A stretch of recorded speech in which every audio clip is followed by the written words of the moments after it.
There are moments in life when you wish you could just hit pause and escape the chaos. But for me, that never seemed to be the case, especially when it came to dealing with Karen from my HOA. I lived in a quiet suburban neighborhood.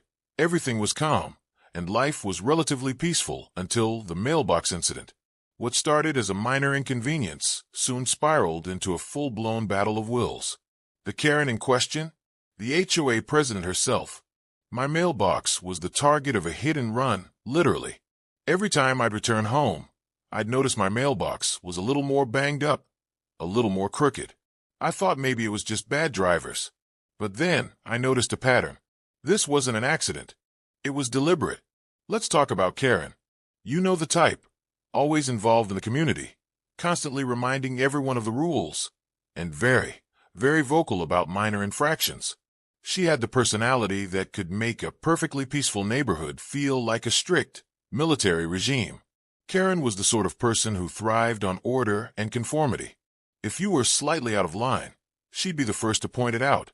Whether it was a tree that was just a few inches too tall or a garden gnome that was facing the wrong way, Karen would make sure everyone knew her thoughts on it. It didn't matter that it was harmless. She had a very specific idea of what was acceptable, and anything outside of that was an affront to her idea of suburban perfection. And then there was my mailbox.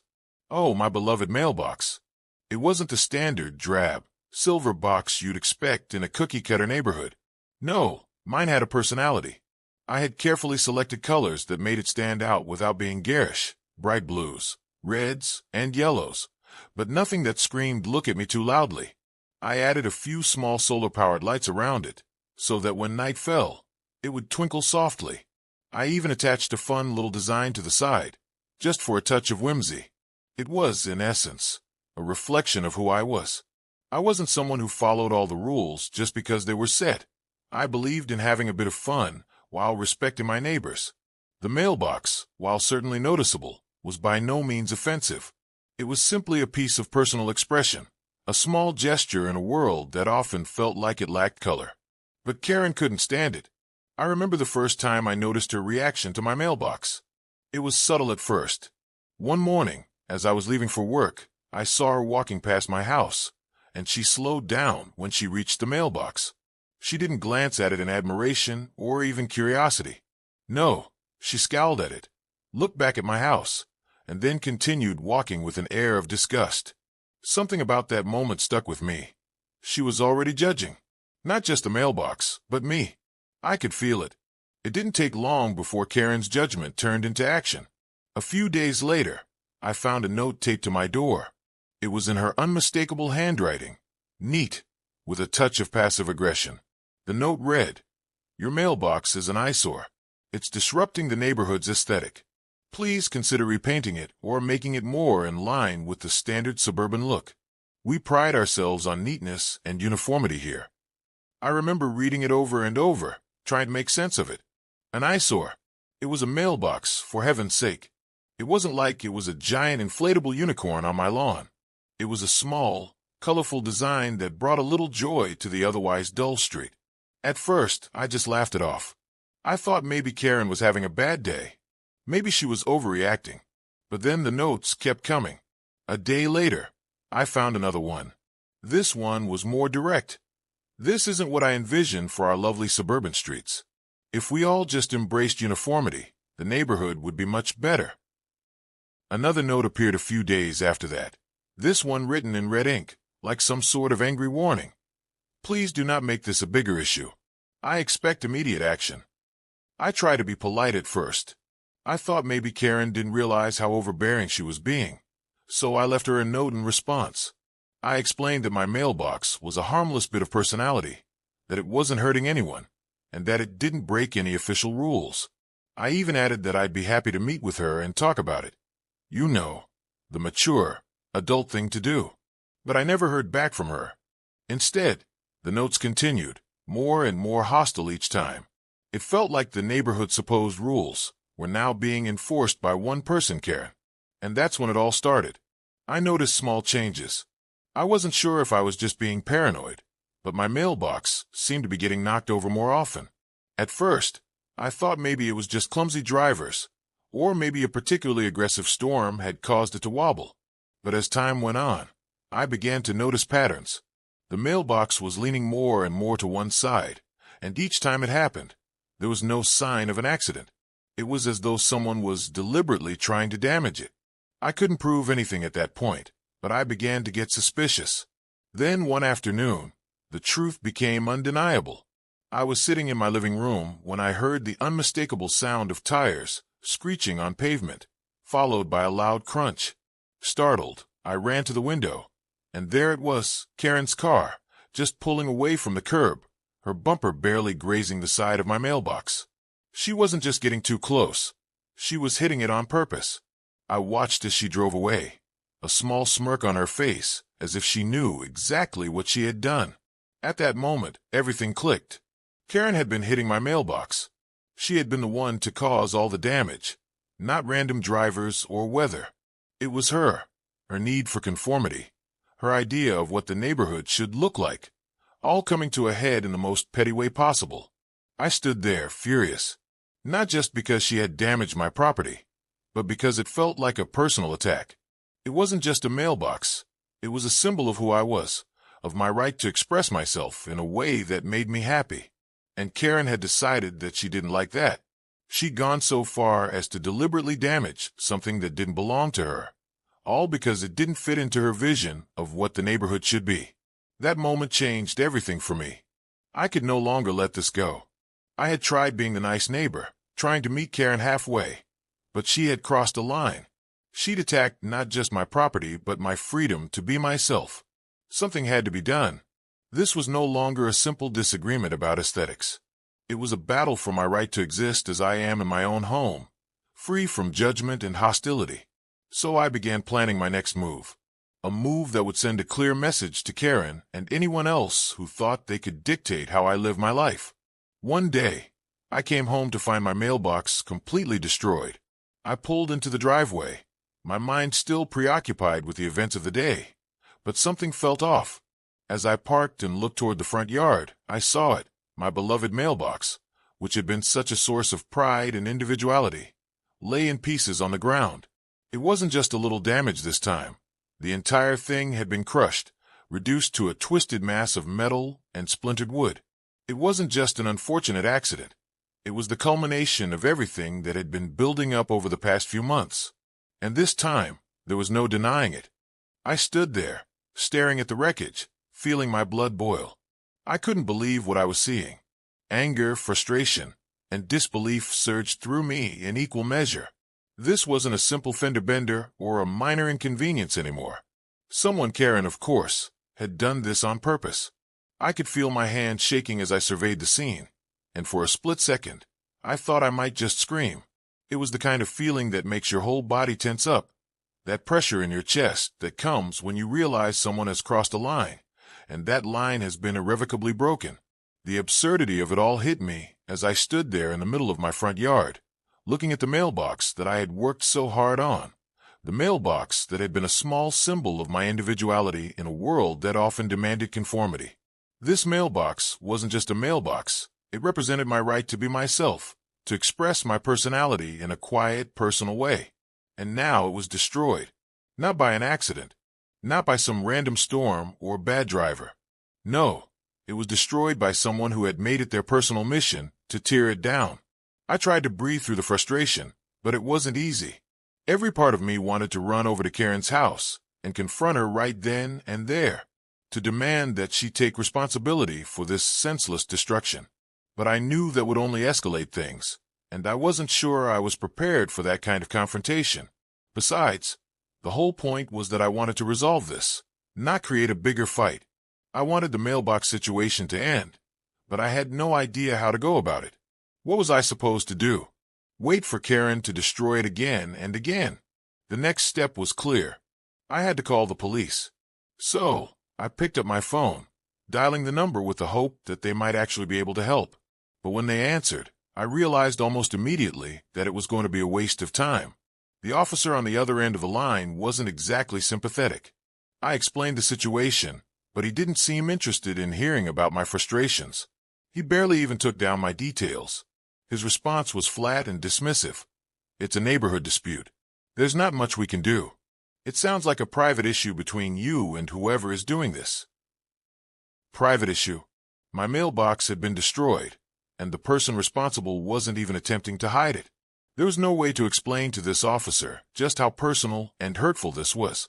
But that was the reality. The police weren't going to intervene. They saw this as an insignificant problem, a petty squabble between neighbors. A mailbox wasn't worth their time or resources, I guess. Next, I called the HOA. If anyone had the power to deal with these sorts of disputes, it would be them, right?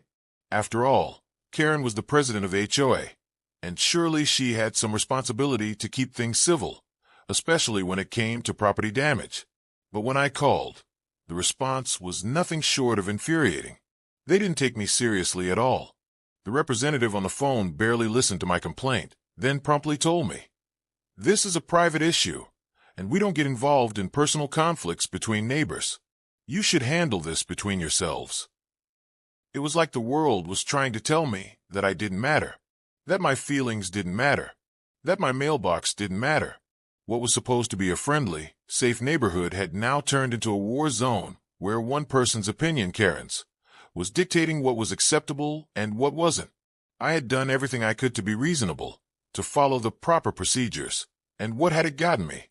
A destroyed mailbox, no help from the authorities, and an HOA that was too busy with their own rules and regulations to care about something as trivial as property damage caused by one of their own.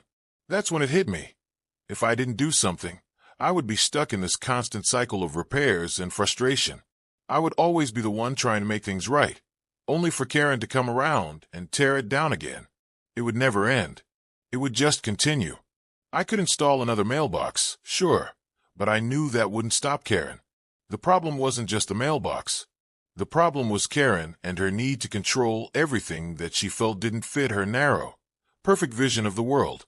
It was her need to impose her own sense of order on everyone else's lives.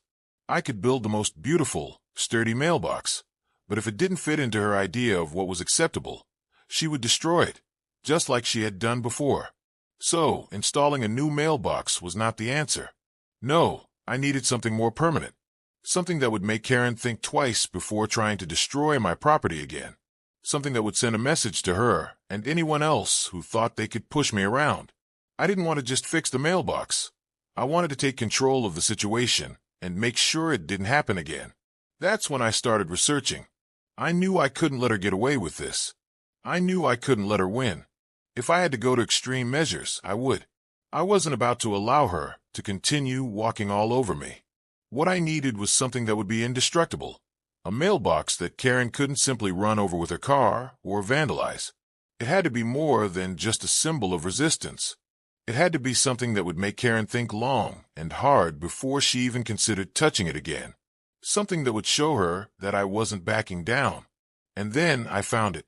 The idea that would change everything. I wasn't just going to replace my mailbox. I was going to install a bulletproof one. It might sound extreme to some, but at that moment, I didn't care. I was tired of playing by the rules only to be trampled on. I wanted a mailbox that was as strong as my resolve, something that would make Karen realize that if she tried to mess with me again, she would be up against something she couldn't simply crush. This wasn't just about a mailbox anymore. This was about taking back control of my life and standing up for myself in a way that would make Karen, and anyone else, think twice before they crossed me again. It was time to take things to the next level. I had tried being reasonable. I had tried to follow the rules, and I had tried to be a good neighbor. But after everything that had happened, I realized one thing. I couldn't let Karen or anyone else push me around anymore. This wasn't just about a mailbox anymore. It was about standing up for myself, asserting my right to live my life without being bullied by someone else's narrow view of what was proper. If I was going to fix this, I needed something that would make a statement. I needed something that would tell Karen, loud and clear, that I wasn't backing down and that she couldn't continue to destroy my property with impunity. I wanted a mailbox that was as tough as the people who lived in this neighborhood. A mailbox that could withstand anything and everything. I wanted something that would make Karen think twice before she even considered taking another swing at it. So I started looking for options, And that's when I stumbled upon something that completely changed my perspective on what a mailbox could be. It wasn't just a mailbox. It was the mailbox.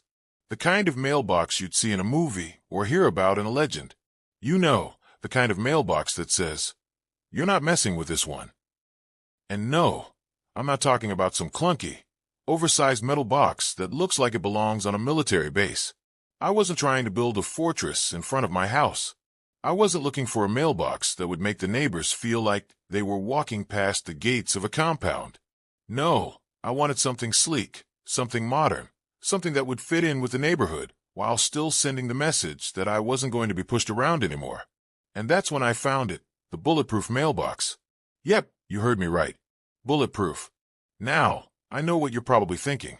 You're imagining a gigantic, bunker-like structure with reinforced steel and barbed wire.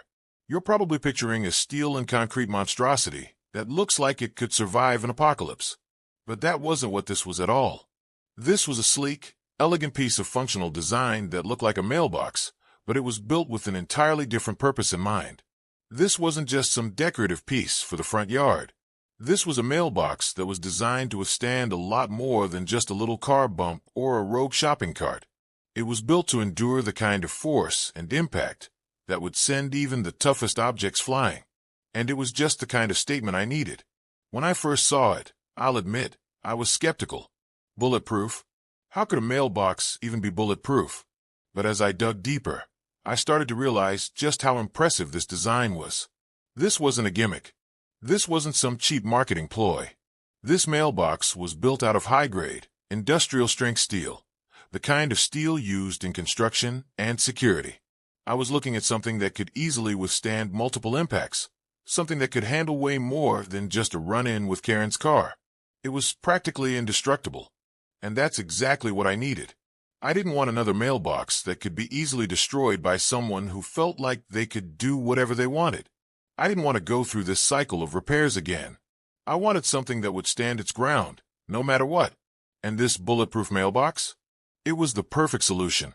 The more I researched, the more I realized how well designed this mailbox really was. It had reinforced corners, so even the edges, which tend to be the most vulnerable part of any object, were protected. This was the kind of craftsmanship that you don't see in ordinary mailboxes. I'm talking about a mailbox that could take hits and still come out looking pristine. No more worrying about Karen or anyone else running over it. No more having to fix it after every little accident. This mailbox wasn't going to budge. But it wasn't just about the material. The real kicker was the locking mechanism. This thing wasn't just a mailbox with a heavy exterior. It also had a state-of-the-art locking system that would make it almost impossible for anyone to tamper with it. The kind of lock that would keep the mail safe from more than just the elements, from theft, from vandals, and, of course, from Karen. It wasn't just about making sure my mail was secure. It was about making a statement. This mailbox isn't going anywhere. I remember the first time I really understood the impact of what I was doing. It wasn't just about a mailbox anymore. It wasn't even just about Karen. This was about reclaiming control over my life and my property. This was about taking a stand. Karen had been running roughshod over my peace of mind for months, and it was time to stop it. The mailbox was a symbol of my willingness to defend myself, to defend my rights, and to stand up for what I believed was right. And I wasn't going to let Karen destroy that symbol again. When the mailbox finally arrived, it was more than I could have imagined. It wasn't just a heavy-duty box with a lock on it. It was a work of art. The design was sleek and modern, blending perfectly with the surroundings. At the same time, it felt like a fortress. No longer would I need to worry about getting home to see my mailbox crushed or defaced. This mailbox had been designed with a purpose, to stand firm and unyielding, no matter what came its way. I spent the next few days installing it, carefully digging into the ground, anchoring it securely so that it would be impossible to dislodge. As I worked, I thought about how satisfying it would be when Karen saw it, how she would react to something so immovable, so unyielding. It wasn't just a mailbox, it was a message that said, "You're not messing with this one." It was almost poetic in a way. For so long, I had been at the mercy of Karen's whims, her petty complaints and destructive actions. But now I had taken control. The mailbox wasn't just a functional piece of my yard. It was a declaration that I was no longer going to be bullied into submission.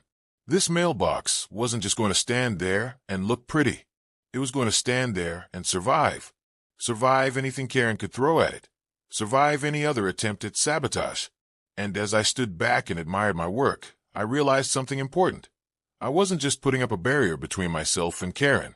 I was putting up a barrier between myself and anyone who thought they could walk all over me. No one could touch this mailbox. And more importantly, no one could touch my peace of mind. Now, when Karen drove by, she wouldn't just see a brightly colored, quirky mailbox.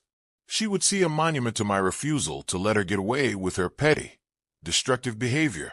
And deep down, I knew she would get the message. This wasn't just about a mailbox anymore. This was a fight for dignity, for my right to live without being undermined or disrespected.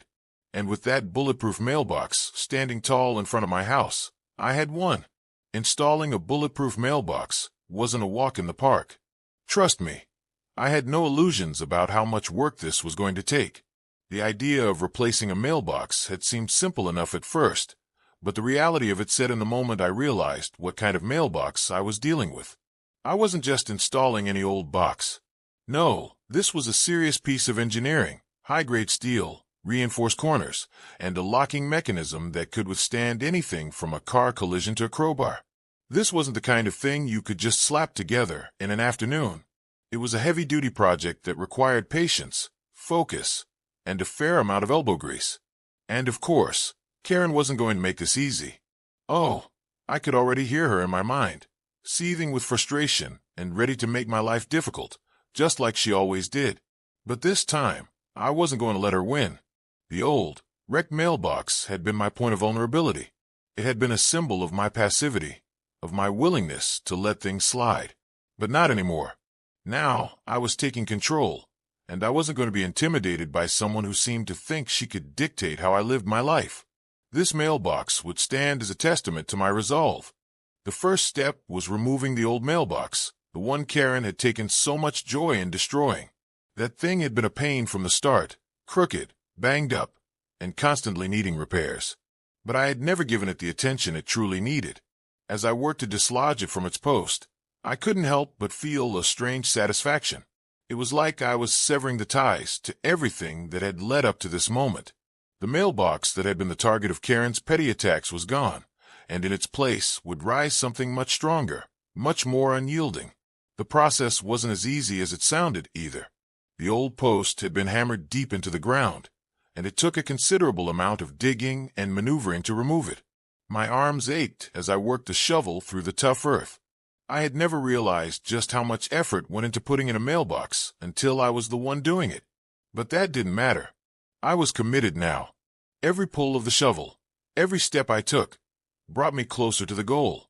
This wasn't just about installing a mailbox. It was about putting a stop to Karen's reign of frustration. Once the old post was out and the hole was cleared, I was ready for the real work, bringing in the new mailbox. As I stood there, staring at the shiny new bulletproof mailbox, I had a moment of doubt. This thing was heavy. Seriously heavy. I'd underestimated the weight of a mailbox that could withstand car crashes and tampering. It was solid steel, and every inch of it seemed like it was built to last forever. There was no way this was going to be a simple two-person job, let alone a one-person job. But I wasn't about to let a little thing like muscle power stop me. The next few hours were spent trying to maneuver the behemoth into place. I had to get the post just right, not too deep, not too shallow.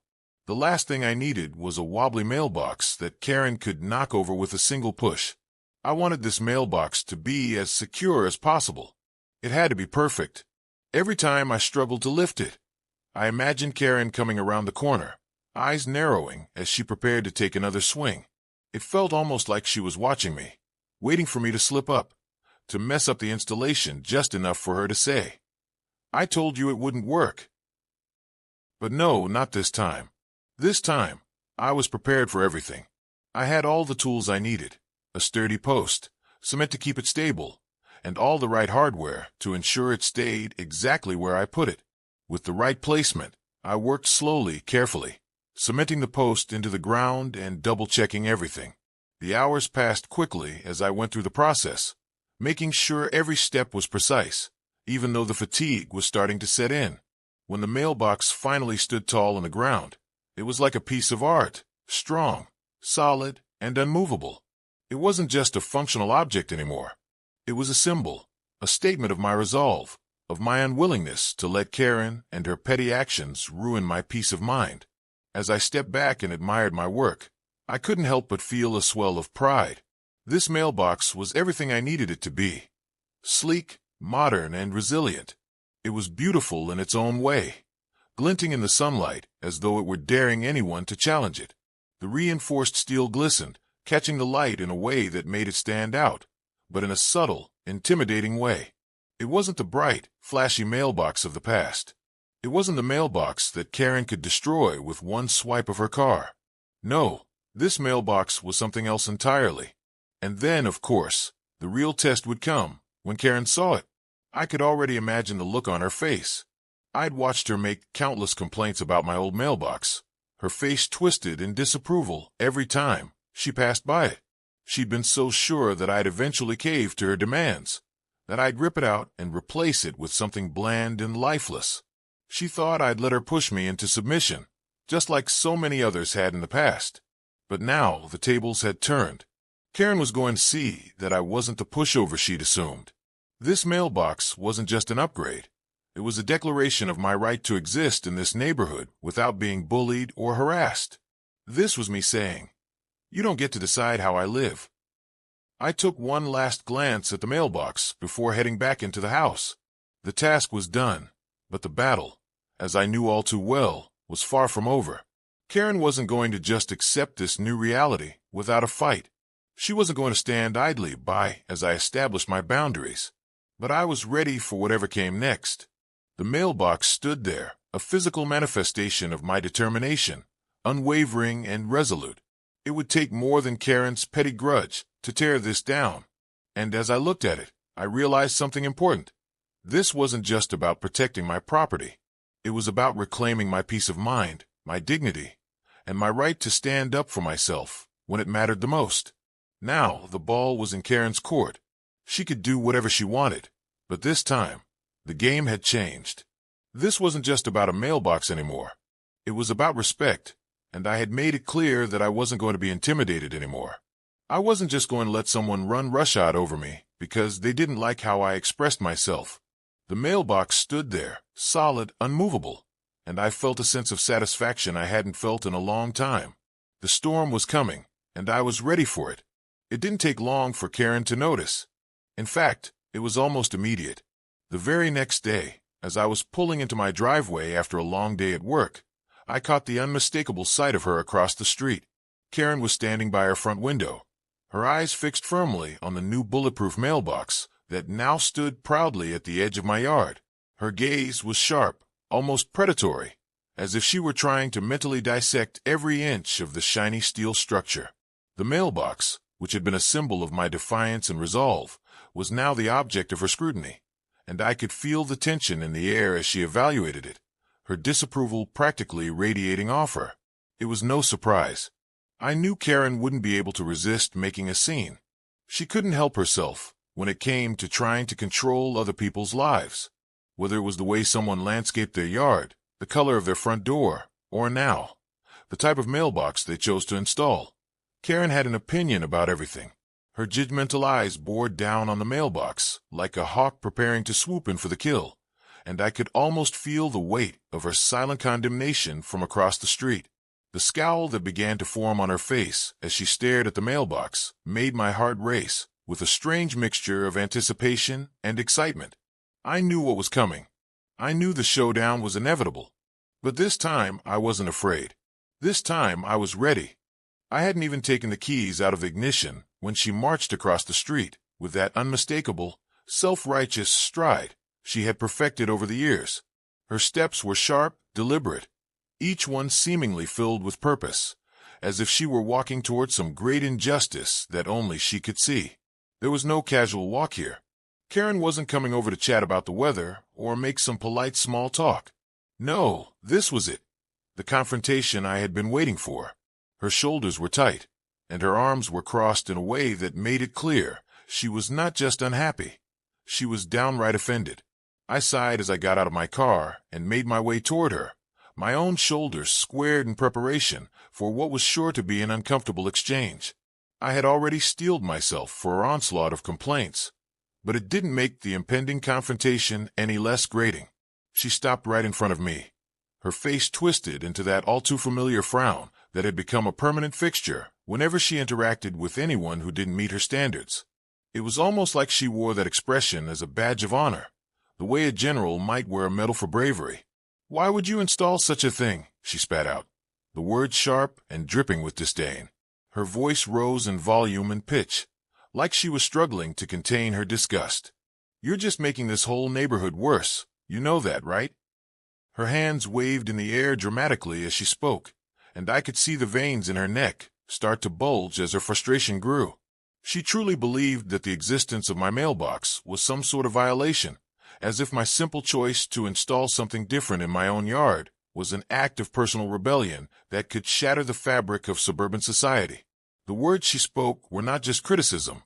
They were a declaration of her belief that she had the power to dictate what was acceptable and what wasn't in this neighborhood. Karen had always seen herself as the ultimate arbiter of what was right and wrong. Her perfect vision of the neighborhood, one that resembled some idealized version of suburban life, was now in conflict with my desire to express myself. In her eyes, my mailbox was a blatant disregard for the aesthetic she so desperately clung to. And yet, as she stood there, berating me with her judgment, I couldn't help but smile. It was a slow, knowing smile, one that I didn't even try to hide. The feeling that washed over me was something between satisfaction and pride. I wasn't backing down this time, and I wasn't apologizing. This wasn't about her or the neighborhood's so-called rules. This was about me taking a stand, about asserting my right to live the way I wanted, free from her petty criticism. And that mailbox, it was my way of saying, "I'm not going to let you win." I let her words hang in the air for a moment before I spoke, my tone calm and collected. "I thought it would be better than the alternative," I said, my voice smooth, carrying just a hint of irony. "You know, a mailbox that constantly gets destroyed by someone who thinks they can just run over it whenever they feel like it." For a brief moment, Karen's eyes flashed with confusion, as if she hadn't quite processed the weight of what I just said. She blinked a few times, her expression flickering between disbelief and frustration. I could see her mental gears grinding as she tried to formulate her next response. But there was something almost comical about the way she sputtered, unable to come up with a suitable counterargument. After all, what could she say? She had no real ground to stand on. She couldn't argue with the fact that I had every right to protect my property, and she couldn't argue with the reality that this mailbox wasn't just a replacement for the old one. It was a symbol of my refusal to let her have control over my choices. Karen opened her mouth to respond, but the words got stuck somewhere in her throat. She let out a frustrated sigh instead, clearly struggling to find a way to invalidate my decision, but it was too late. She couldn't undo what had been done. The mailbox was installed, standing there in its sleek, reinforced glory. The fight was already over, and Karen had lost. She didn't know how to handle this new version of me. She was used to pushing people around, to getting her way, through sheer force of will and her ability to bully others into submission. But I wasn't falling for it. Not anymore. I wasn't scared of her. I wasn't going to cower or apologize for doing something that made me happy. And as I stood there, staring at her, I realized how liberating that feeling was. The power that comes with standing up for yourself, the sense of satisfaction in knowing you've done what you believe is right, is something that's hard to describe. For a moment, we just stood there in silence. Karen was still fuming, but there wasn't much she could say anymore. Her power over me had evaporated with each passing second, as the realization sank in that she wasn't going to intimidate me into submission. I wasn't going to let her dictate how I lived my life. This mailbox, and the stance it represented, was my way of saying that I was done with her and her narrow view of the world. "Well," Karen finally said, clearly grasping for something to salvage from the situation, "I suppose we'll see how long it lasts." But the defiance in her voice had diminished. She wasn't nearly as sure of herself now. The mailbox was a statement, and whether she liked it or not, she couldn't change that. With one last frustrated huff, she turned on her heel and stormed off, leaving me standing there, watching her retreat. I couldn't help but smile to myself again. The war wasn't over yet, but it felt like I had just won the first round. As I watched Karen disappear back into her house, I stood a little taller. The mailbox wasn't just an object anymore. It was a symbol of my independence, my resilience, and my determination to push back against anyone who tried to dictate my life. And as for Karen, well, I knew this was far from over. But for now, I was content. The message had been sent, and there was no taking it back. Over the next few days, it was almost as if Karen couldn't resist testing the new fortress I had installed in my yard. It was as if she had to see for herself just how far she could push before the unyielding mailbox would finally give way. I imagined she probably thought I was bluffing, that I had just bought some fancy-looking metal box, and that it wasn't really as indestructible as it seemed. The mailbox was an affront to her sense of control, a challenge to her belief that she could dictate the rules of the neighborhood. But now it was there, standing tall and defiant, and she wasn't about to just let that go without one last attempt to prove she could crush it, and me, once and for all. The first day after the installation, I noticed her circling the block a little more than usual.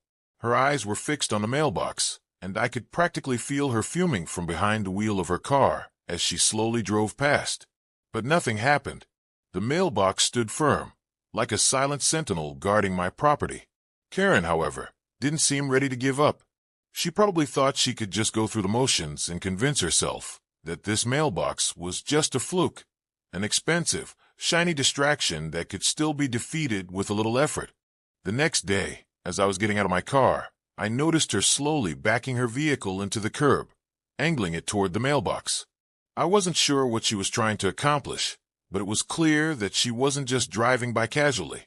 She was making a deliberate effort to get close. Her tires screeched as she reversed, the back end of her car aiming for the mailbox.